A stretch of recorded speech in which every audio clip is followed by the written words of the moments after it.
Good morning students. तो स्वागत है आपका आपके यूट्यूब चैनल जिसका नाम है आईटी बाय अनुराग। आज हम आईसीटी यूनिट के अंदर सेशन सेकंड करने जा रहे हैं जिसका नाम है परफॉर्मिंग बेसिक फाइल ऑपरेशन। इससे पहले हमने सेशन 1 किया था।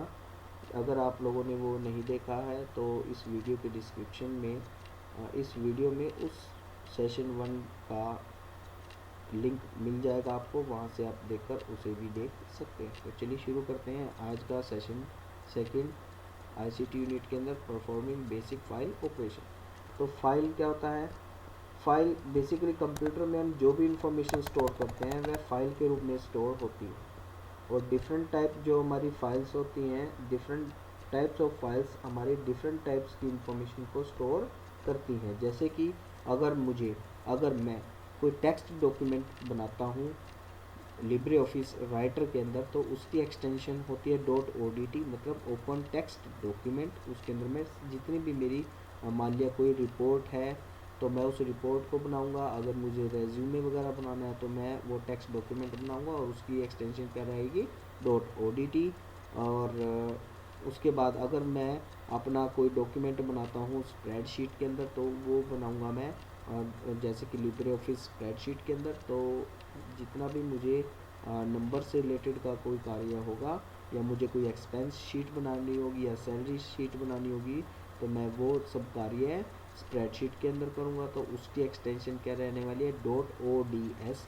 अगर मैं अपना कोई प्रेजेंटेशन बनाना चाहता हूँ तो उसकी फ़ाइल की एक्सटेंशन अलग होगी। अगर मान लिया मैं इम्प्रेस प्रेजेंटेशन के अंदर अपनी प्रेजेंटेशन बनाने जा रहा हूँ तो उसकी जो फाइल की एक्सटेंशन होगी वो होगी .odp, open document presentation. Okay, तो यही इन्होंने बताया है कि ईच फाइल, हर एक फाइल का एक नाम होता है और उसकी एक फाइल की एक एक्सटेंशन होती है।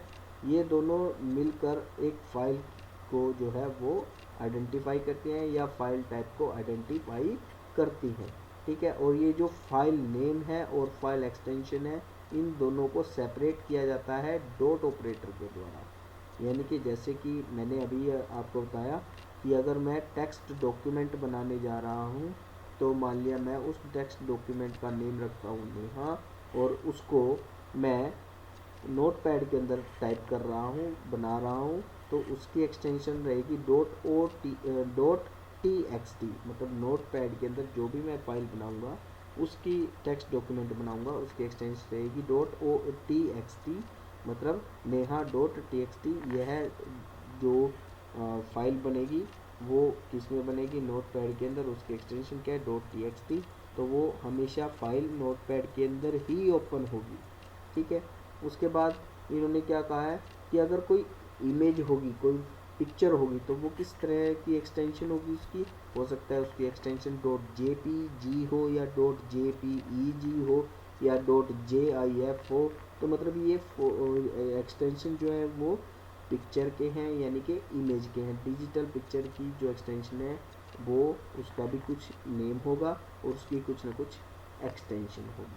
ठीक है, इसी तरह से कोई साउंड फाइल है तो उसकी जो एक्सटेंशन है .mp3 है। ठीक है, तो साउंड फाइल जो है उनकी एक्सटेंशन क्या होती है? .mp3 फाइल होती mp3 होती है एक्सटेंशन। ठीक है, तो डिफरेंट टाइप की एक्सटेंशन डिफरेंट टाइप का डाटा रखती हैं। तो इस तरह से हमें पता लगता है कि किस फाइल में किस टाइप का डाटा है, वो बताती है उसकी एक्सटेंशन। ठीक है, उसके बाद बात आती है हमारी बात फोल्डर की कि फोल्डर क्या होता है। फोल्डर एक लोकेशन है जहाँ पर काफ़ी सारी फाइल्स को हम इकट्ठा स्टोर रखते हैं। ठीक है, बेसिकली सिमिलर टाइप की जो फाइल्स होती है हम एक फोल्डर के अंदर रख देते हैं। जैसे कि मैं क्लास 10th में बच्चों को पढ़ा रहा हूँ तो क्लास 10th के बच्चों का डाटा मैं सिर्फ एक ही फोल्डर के अंदर रख दूँगा। तो इस तरह से क्या होगा, एक ही फोल्डर के अंदर मैं काफ़ी सारी फाइल्स रख दूँगा। मान लिया एक फ़ाइल में तो मैं सभी बच्चों का डाटा अलग से रख लूँगा। दूसरी फाइल में मैं मतलब दूसरी फाइल में मैं क्या करूँगा, बच्चों का जो सब्जेक्ट में मार्क्स आए हैं वो डाटा रख लूँगा।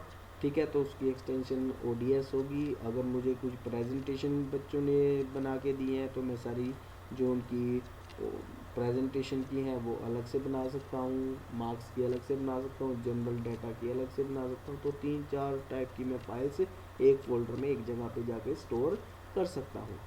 चलिए अब बात चलती है क्रिएटिंग अ फाइल की। हम एक फ़ाइल क्रिएट करना चाहते हैं तो फाइल किस तरह से क्रिएट करेंगे मैंने अभी बताया। जो भी कोई टेक्स्ट एडिटर होगा उस टेक्स्ट एडिटर को हम ओपन कर लेंगे, उस टेक्स्ट एडिटर में ओपन कर लेंगे और उस टेक्स्ट एडिटर में मैं क्या करूँगा, टाइप करूँगा इन्फॉर्मेशन को। टाइप करने के बाद मैं उसे सेव करूँगा। तो सेव करने के लिए क्या करूँगा, मैं फाइल बटन पर क्लिक करूँगा और वहाँ पे एक सेव ऑप्शन आएगा, उस सेव ऑप्शन पर क्लिक करूँगा तो वहाँ पे मुझे वो कहेगा कि इस फाइल का कुछ नाम रखो।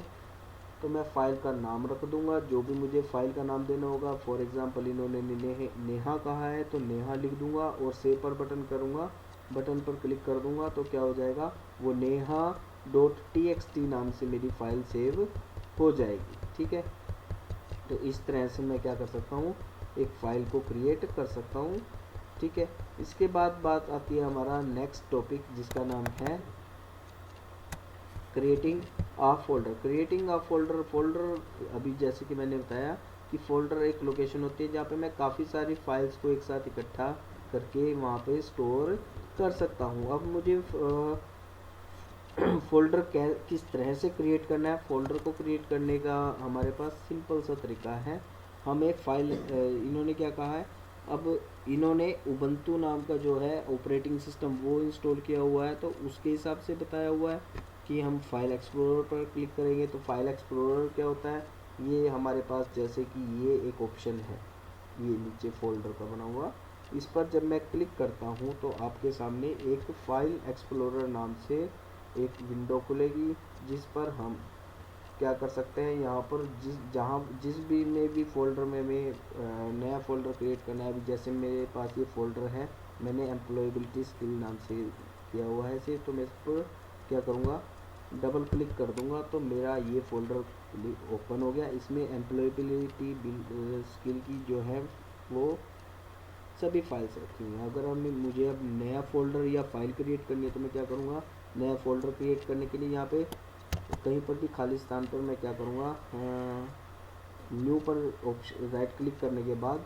न्यू ऑप्शन पे जाके मैं फोल्डर को क्लिक करता हूँ तो यहाँ पे एक नया फोल्डर क्रिएट हो जाता है। अब इस फोल्डर पर मैं दोबारा से राइट क्लिक करके इसका रीनेम कर देता हूँ। बाय डिफ़ॉल्ट इसका नाम आया है न्यू फोल्डर। अभी मैं रीनेम पर क्लिक करता हूँ, यहाँ पर जाकर मैं कुछ और नाम लिख देता हूँ। अभी मान लिया मैं फॉर एग्ज़ाम्पल क्लास 10th कर देता हूँ। ठीक है, और इसको ये बाहर कहीं और क्लिक कर देता हूँ तो ये देखिए क्लास 10th नाम से फोल्डर बना हुआ है, लेकिन इसके अंदर मैंने कोई फाइल सेव नहीं किया हुआ है तो इस वजह से ब्लैंक है। ठीक है, तो इस तरह से हम क्या कर सकते हैं, एक फोल्डर को क्रिएट कर सकते हैं। ठीक है, उसके बाद नेक्स्ट टॉपिक पर हम मूव करते हैं कि नेक्स्ट टॉपिक क्या है। इसके बाद कुछ नहीं है, प्रैक्टिस एक्सरसाइज है। प्रैक्टिस एक्सरसाइज के अंदर क्या लिखा है इन्होंने बेसिकली कुछ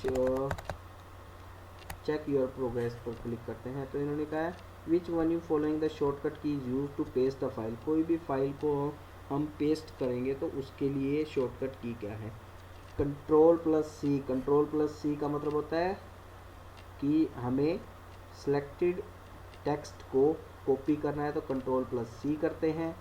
तो उसके बाद Ctrl+P है। Ctrl+P का मतलब होता है कि जब हमें डॉक्यूमेंट को प्रिंट करना होता है तो Ctrl+P करते हैं। Ctrl+X सिलेक्टेड टेक्स्ट को कट करने के लिए Ctrl+X करते हैं, जबकि Ctrl+V का कार्य हम पेस्ट के लिए करते हैं तो Ctrl+V जो होता है हमारा पेस्ट के लिए यूज़ होता है। ठीक है, तो इसका आंसर क्या है, Ctrl+V। नेक्स्ट क्वेश्चन क्या है इसका, चलिए करते हैं मूव। और नेक्स्ट क्वेश्चन हमारा है